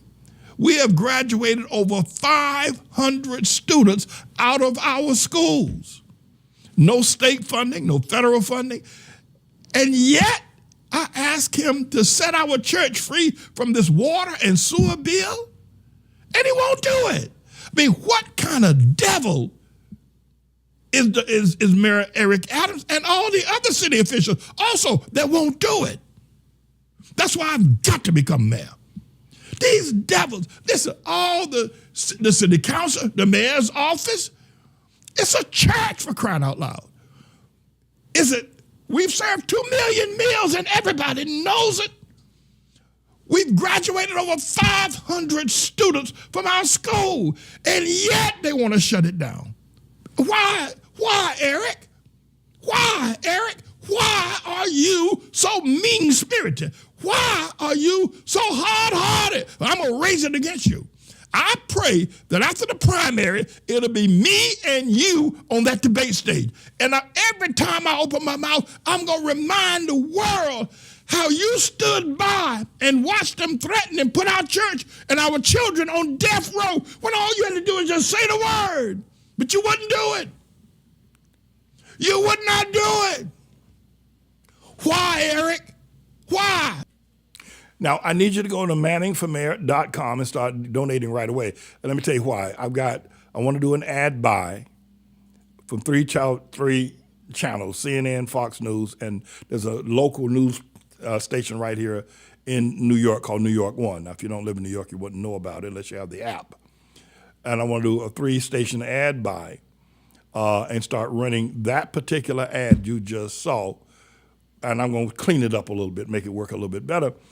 But primarily, I wouldn't be doing this if Mayor Adams had just stepped out and said, Pastor Manning, you have educated over 500 children. You never charged the city one dime.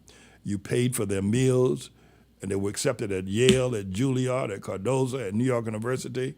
You've done a great job. 500 students you kept off the streets, out of the jails, and sent to colleges.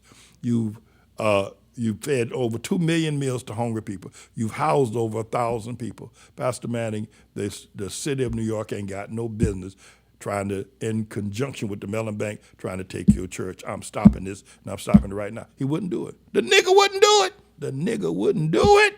Wouldn't do it. I pleaded with him. Took the children out there. Said, look at the children. He wouldn't do it. All right. Eric Adams, you don't do it. I'm going to become mayor, and I'll do it. I'll do it. And not just that, I'm not stopping there. Because what I'm going to do is that not only am I going to take our church off death row, but all the other properties that have been taken by this draconian, predatory, discriminatory, unjust, unconstitutional tax law, I'm going to bring those cases up, and I'm going to have those people get remunerated for what y'all have taken from them. Everybody who's been ripped off by that law, I'm going to bring back to life again. See, if you just left, and Mellon Bank, if y'all had just left us alone, not only that, but the lawyers have committed criminal acts between my lawyers and their lawyers, and refused to. We got a malpractice suit going against 2 lawyers right now for what they've done. So if you had just left me alone, then you wouldn't be going, Eric Adams, you wouldn't be facing criminal charges yourself right now. So listen, everybody, it's important that you help us in this matter. Start donating today. And again, if you don't know how to work the donate website, Mr. Engineer, put our phone number up. They can call Scribe LaFleur and he'll tell them. And if he's not available, they can ask for our treasurer, Sister Matos, either Scribe LaFleur or Sister Matos, or and to find out how to be able to navigate the donate button on the website. But it's really quite simple to do. Most people wouldn't have a problem with it, but if you're somebody like me, for instance, I'm not all that computer savvy. I probably would need some help myself. But go to our website and read about the things that we've done over the course of my life, being raised up in rural North Carolina. My grandfather was born a slave. My grandfather, Grandpa Charlie Patterson, was born in 1861. Slavery didn't end until 1865. He was born a slave. And yet he lived long enough for me to walk with him as a grandson in the cotton fields of North Carolina. I was barefoot as a boy, young boy, and I would hold a great big big hands Grandpa Charlie had. He was the first person I saw die. And in those days, the body didn't stay in the funeral home, or at least his body didn't. The funeral home came and embalmed him, and then they brought the casket and they put the casket, Grandpa Charlie's casket. They put Grandpa Charlie's casket in the living room of a brick house there in near Panisford, Bowie, North Carolina. And his body stayed in there for like a week. We go to the breakfast table, eat, and bed had like 4 or 5 bedrooms. It's a big house, 4 or 5 bedrooms, and a great big living room with a great big porch. It was a big house made out of cement brick and concrete. And I had his body in the house. We all children walking around looking at Grandpa Charlie's body. He's the first person I saw die. He was born a slave. And I got a chance to walk with him, talk with him. He got a chance to talk to me. I actually talked to a man who was an actual slave. I have an extraordinary resume, and I don't brag and boast, but I do. You go to our website, and we're going to put up more things as well. And let me say this, though I'm running as a Republican, I'm not a Donald Trump Republican. I'm not a Mitch McConnell Republican. I'm not a Lindsey Graham Republican. I am not a, if you will, Republican, Mike Bloomberg Republican. I'm not any of that. I just didn't want to say I was a Democrat. They made me say something, so I just picked out an aura. But I'm not one of these right-wing conspiracy people. I'm not that at all. But so we need to start doing it right now, right this minute. I want to get those ads up by the 17th of February. I want to be on the television, on Fox News, on a national basis, on CNN, national, international basis, and New York one on a local basis right here. Amen.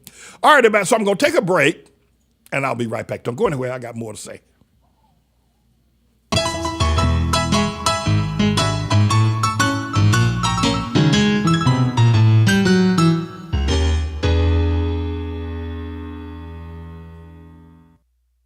Donald Trump stick his finger in E. Jean Carroll's dike, and y'all are saying yeah to this rapist.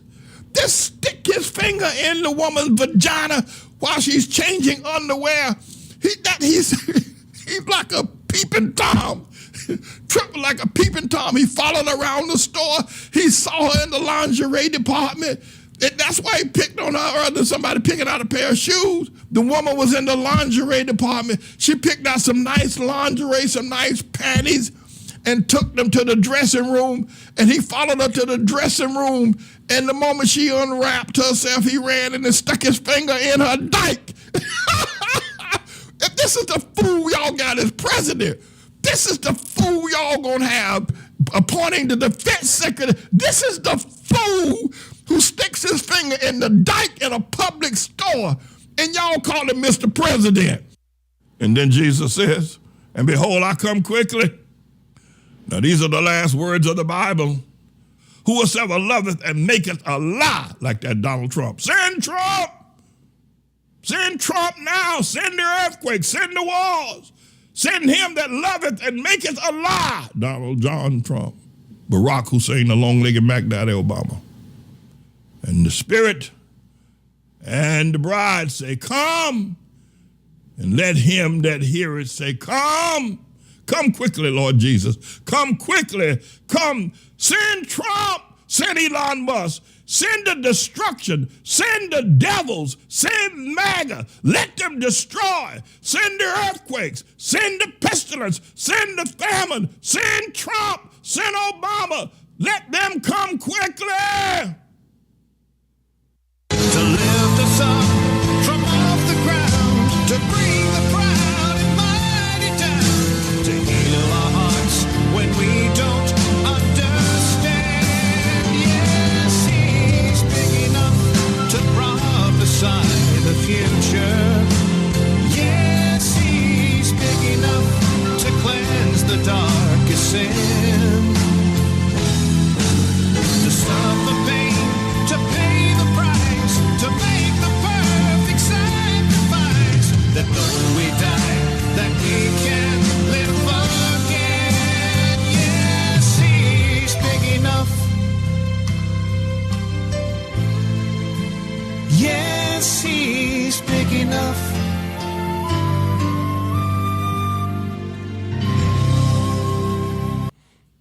All right, so RFK Jr., Robert Fitzgerald Kennedy Jr., the son of Robert Fitzgerald Kennedy that was killed by Sing Sing out there in the Los Angeles hotel when he was running for president of the United States, the brother of John Fitzgerald Kennedy, who was killed in 1963 when I was in high school in North Carolina. Robert F. Kennedy Jr. is now being nominated by that transgender tribulation Trump to be the secretary or the head of the Health and Human Services Division, a vaccine denier, and a person who killed a bear and put the bear in the back of his car and drove it from up north in Boston somewhere and drove it down to New York and put it in Central Park. And Trump wants him to be the director of Health and Human Services, putting our health in the hands of a freak. I think worse than that, Pete Hegseth being responsible for our security, national security. But Trump don't really give a damn. He just and all the Trump sycophant, all these weak white men, all these white men that Trump have cut off their cojones, talking about, well, he got the right to choose who he want to choose. But they know in their heart of hearts that Hegseth ain't got no business being the Secretary of Defense. He just is totally unqualified. But Trump don't care. Trump wants somebody in there that will let him get into that $1 trillion budget and so he can take that money for himself. And Hegseth will let him do it. But these white men, I swear before God, I've never seen such foolishness. These white men that let Trump cut their stuff off, cut their junk off, and threw it in the river, cut their junk off and threw it in the garbage can, and they run around here with no junk, talking about the junkless white men. I mean, junkless white men. Ain't got no junk between their legs. Trump done cut it off. Trump done cut it off. Don't be a judge. Well, we know he's a rapist. We know he's a con man. We know he's a pathological liar, but God can use anybody. Well, let me tell you something. Can God Trump cut your junk off? Can God use you now to make a baby? I mean, I swear, that's just never. But we're in the tribulation. That's the only way we can explain it. Because Trump will Trump want to put Robert Kennedy in charge of Health and Human Services, endangering the lives of all of our health. Trump don't give a damn. But he done cut these white men by, I swear, before you boys in Mississippi, Arkansas, Georgia, South Carolina, Tennessee, Kentucky, Ohio, Indiana, and North Carolina, South Carolina, Florida, y'all ought to be ashamed of yourselves every time I see y'all, because y'all ain't got no junk. Trump cut it. Anyway, so he's being queried, Robert F. Kennedy is being queried today on Capitol Hill. But his sister, his cousin rather, who was the living daughter of actually President John Fitzgerald Kennedy, assassinated there in 1863 on the grassy knoll there in Dallas, Texas. His daughter has given America a warning, and I'm going to let you listen to it. Dear Senators, throughout the past year, people have asked for my thoughts about my cousin Robert F. Kennedy Jr. and his presidential campaign. I did not comment, not only because I was serving in a government position as United States Ambassador to Australia, but because I have never wanted to speak publicly about my family members and their challenges. We are a close generation of 28 cousins who have been through a lot together. We know how hard it's been, and we are always there for each other. But now that Bobby has been nominated by President Trump to be Secretary of Health and Human Services, a position that would put him in charge of the health of the American people, I feel an obligation to speak out. Overseeing the FDA, the NIH, the CDC, and Centers for Medicare and Medicaid Services, agencies that are charged with protecting the most vulnerable among us, is an enormous responsibility and one that Bobby is unqualified to fill. He lacks any relevant government, financial, management, or medical experience. His views on vaccines are dangerous and willfully misinformed. These facts alone should be disqualifying. But he has personal qualities related to this job, which for me pose even greater concern. I've known Bobby my whole life. We grew up together. It's no surprise that he keeps birds of prey as pets, because Bobby himself is a predator. He's always been charismatic, able to attract others through the strength of his personality, his willingness to take risks and break the rules. I watched his younger brothers and cousins follow him down the path of drug addiction. His basement, his garage, his dorm room were always the center of the action, where drugs were available, and he enjoyed showing off how he put baby chickens and mice in a blender to feed to his hawks. It was often a perverse scene of despair and violence. That was a long time ago, and people can change. Through his own strength and the many second chances he was given by people who felt sorry for the boy who lost his father, Bobby was able to pull himself out of illness and disease. I admire the discipline that took and the continuing commitment it requires. But siblings and cousins who Bobby encouraged down the path of substance abuse suffered addiction, illness, and death, while Bobby has gone on to misrepresent, lie, and cheat his way through life. Today, while he may encourage a younger generation to attend AA meetings, Bobby is addicted to attention and power. Bobby preys on the desperation of parents of sick children, vaccinating his own kids while building a following hypocritically discouraging other parents from vaccinating theirs.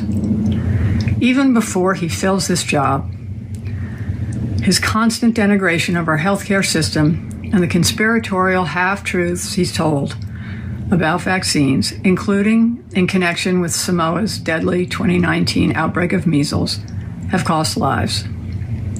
And now we know that Bobby's crusade against vaccination has benefited him in other ways too. His ethics report makes clear that he will keep his financial stake in a lawsuit against an HPV vaccine. In other words, Bobby is willing to profit and enrich himself by denying access to a vaccine that can prevent almost all forms of cervical cancer and has already been safely administered to millions of boys and girls. During my time in Australia, I worked on the Quad Cancer Initiative, and I learned that cervical cancer is among the top 3 forms of cancer among women in a majority of countries. Tragically, every year, more than 200,000 children lose their mothers. They are orphaned due to a lack of vaccines and screening.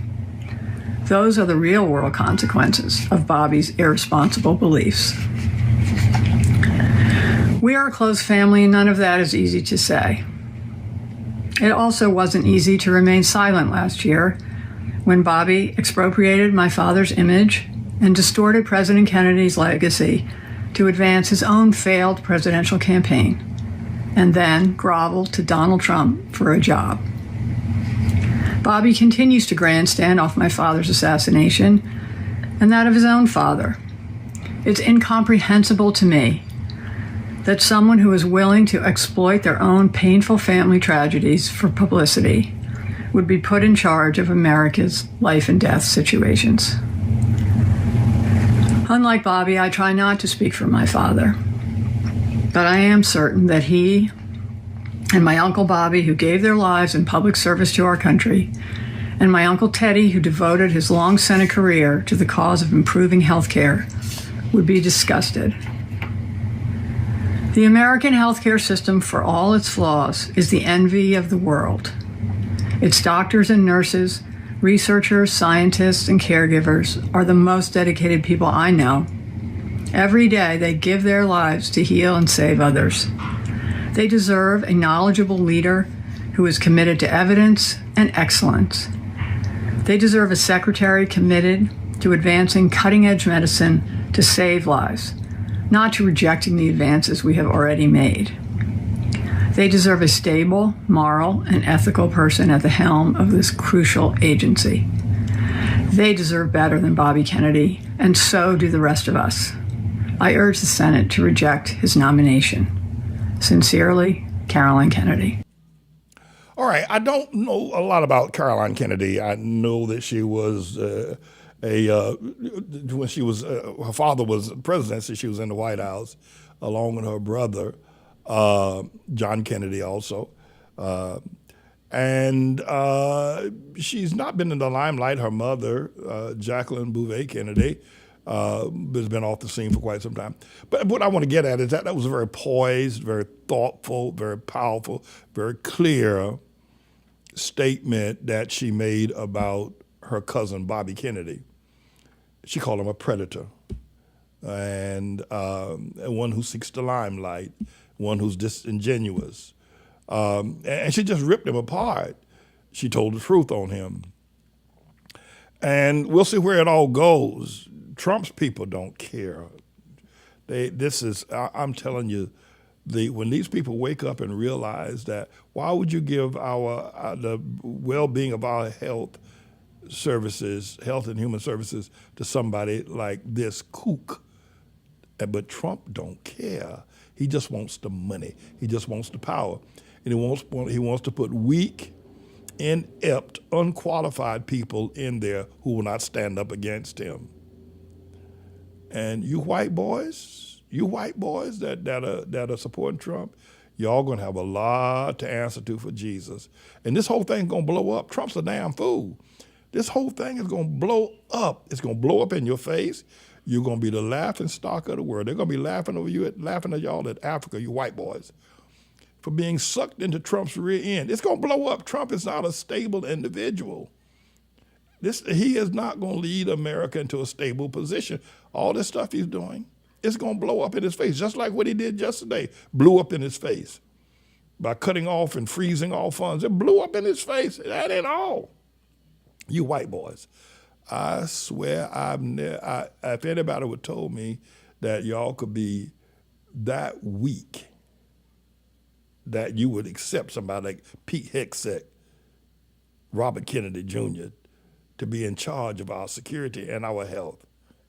Damn. At any rate, I'm running for mayor, and I've asked you to put me in the office of mayor, and I'll expose all of this. I'll use the second largest pulpit and a bully pulpit, or second largest political office in America. The second largest, most powerful political office in America is New York City's mayor, and I'll use it to expose and deliver the truth. And by the way, I am who I am. I've been walking with the Lord. He knows who I am. A lot of y'all might think that my language is a bit salty. I don't put on any airs. I don't try to pretend. I just tell it like it is. And a lot of people like to structure their language and be politically correct and not offend anybody. Well, that's not me. What you see is what you get. If you don't like me, you don't have to vote for me. That's as simple as that. You don't like me, you don't like the way some people say I curse. I don't. I just use the words in the Bible. And you say, well, I'm using them out of context. I'm putting them in the wrong verbs and adjectives and objects before them. If it's in the Bible, it's a word. And if I want to use it to translate it to say something else, if the word ass is in the Bible, if the word damn is in the Bible, if the word hell is in the Bible, then I'll use it. And if you don't like it, you don't have to vote for me. You don't have to listen to me. But I'm not cursing, and I'm not blaspheming, and I'm not speaking profanity. I can tell you what some profane words is that you've used, some 4-letter words. You'll never hear me say those. Never. But if it's in the Bible, if ass is in the Bible, if damn is in the Bible, if hell is in the Bible, then I'm going to use it. And I'll be within my... And then the other thing, I speak, Jesus cursed out people, called them snakes, said your mama was a snake, your daddy was a snake, and you're following your preachers are fools and they're blind, and so are you. Well, that's how I talk. What you see is what you get. But I do love Jesus, and I love him. I need to make a correction. Okay, I got that. All right, so when Mr. India put that chart back up again, keep giving chart, I need to make a correction. Yeah, New York City will do, in order for us to qualify for matching funds, New York City will give $8 for every $1 that we give. It is true. That is true. However, they have a limit on what they will give. They will only give $8 for every $1 up to $250. For instance, if you, I said that Minister Honaker giving $2,100 that they were going to give us, I don't know what I said, they're going to give us 8 times that. They will only give only $250 of what Minister Honaker gave qualifies for the matching funds. So I had to correct that. I need to get that straight.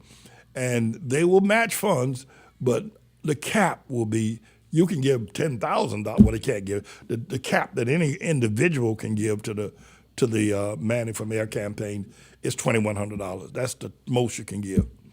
And the most that New York City campaign finance will match will be $250, not the entire $2,100. So had to get that straight. And but it's still a great way for us. And I need you to start giving right away. We need the funds right away to start. I want to launch our television campaign on Fox News, CNN, and New York One on the 17th of February. So I need you to go to that website at manningformayor.com and start giving away. And you can give as much as $2,100 right now. You can give as much as $200 or $25, but I need you to start right away. I'm going to be a good mayor, and you can give from anywhere. You can, if you live in London, you can give. If you live in Beijing, you can give. I understand they're already talking about me in Beijing, China, that I'm a Harlem ex-convict is running for mayor of the city of New York. They're already talking about it, because I guess Beijing and Xi Jinping realizes that once I become mayor of New York, it will affect how China does business with the city of New York. I know most comes through the federal string. So give, right? Now, listen, I understand that they're saying possibly defamed governor, resigned Governor Andrew Cuomo may run for mayor of the city of New York. And somebody's gotten ahead of me and put out a campaign ad against Andrew Cuomo already. Mr. Engineer, could you bring up video clip number 2? But I'm going to tell Andrew, don't do it, boy. Don't you run, because you run, I'm going to run you off. I'm going to run you out of town. If you run for mayor, I'm going to. Mr. Bring campaign video clip number 2. Somebody's put this up. I think it's perhaps Eric Adams, strike force that put this up. But look at this. Hey, Andrew, you must have thought we forgot about everything, huh? I mean, you lied about the deaths of thousands of seniors and then cashed in on a multi-million-dollar book deal about it. Yeah, that. Oh, and what about the sex scandal that cost you your job? And then you harassed and intimidated the women who dared to speak out against you and left New York taxpayers holding the bag to pay for your legal bills. Hey, Andrew, spend your money on lawyers, not ours. Now, I'm telling you, Andrew, if you run, Andrew, I'm going to run you out of town. I'm telling you, if you run, it's going to be me and you. I'm going to run you out of town. But I got one more, Amazon. I got the video clip number 1. ABC, Eric Adams waives this week's federal court appearance and claiming medical testing. I'm not sure which one that is. Do you have that one? There are 2 number 1s there. One's a Katie Tur. I think this is number 1 from yesterday. Yeah, number 1 from yesterday. So run that, because Eric Adams, there's something going on with him trying to figure out what he's doing. He's up to something. But Andrew Cuomo, don't run, boy. I'm going to run you out of town and I'm going to mop the streets of Harlem with Eric Adams. Concerns tonight about if Eric Adams had just helped me out the other day.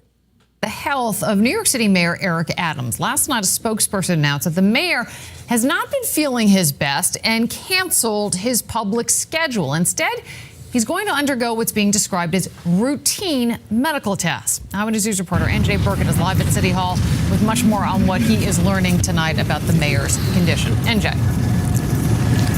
And right, Liz, the mayor's spokesman tonight is downplaying concerns about the mayor's health, at least for now. He tells me that the mayor is comfortable and in good spirits. But no, we do not know the symptoms, and we don't know the diagnosis yet, if there is one. The City Hall statement raises more questions than it answers. Mayor Adams, who prides himself on his health, is suffering from an undisclosed or undiagnosed illness. Over the last few days, said his spokesman, Mayor Adams hasn't been feeling his best. As a result, this week, the mayor will have a number of doctor's appointments and undergo routine medical tests. We will continue to communicate in the unlikely event he is unable. Is Eric Adams wearing lipstick? Elizabeth, are you watching this? Is that boy got on lipstick? That boy got lipstick. Is that boy got on lipstick? What y'all think? I know he wears an earring, but is that lipstick that boy's wearing? Lord have mercy. Go ahead, Mr. Engineer. To fully discharge his duties on any particular day, end quote. The statement was issued late last night, hours after the mayor abruptly canceled his Sunday public schedule. He was last seen in public on Thursday night, meeting with residents in the Bronx. On Wednesday, he hosted a town hall meeting in Queens and a news conference on gun seizures in Harlem. Some folks like to get away. We last saw the mayor late Tuesday night when he rode the L train into Manhattan to inspect overnight police deployments. He gamely took questions from riders and appeared upbeat and engaged. Whatever penny I need to make people feel safe and be safe, I'm going to spend it. Adams is 64 years old. He's had COVID-19 twice and wrote a book about healthy living after he cured himself of type 2 diabetes.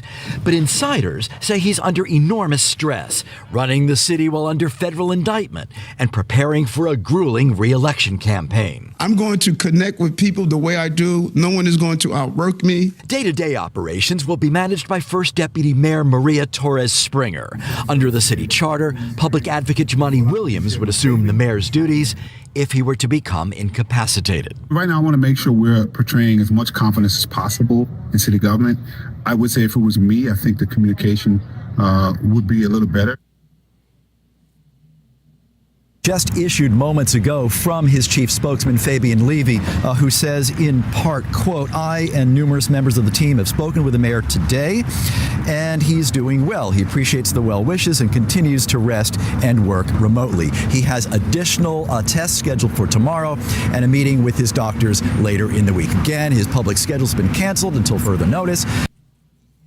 You know, I very well may be the next mayor come November of this year, the next mayor of New York City.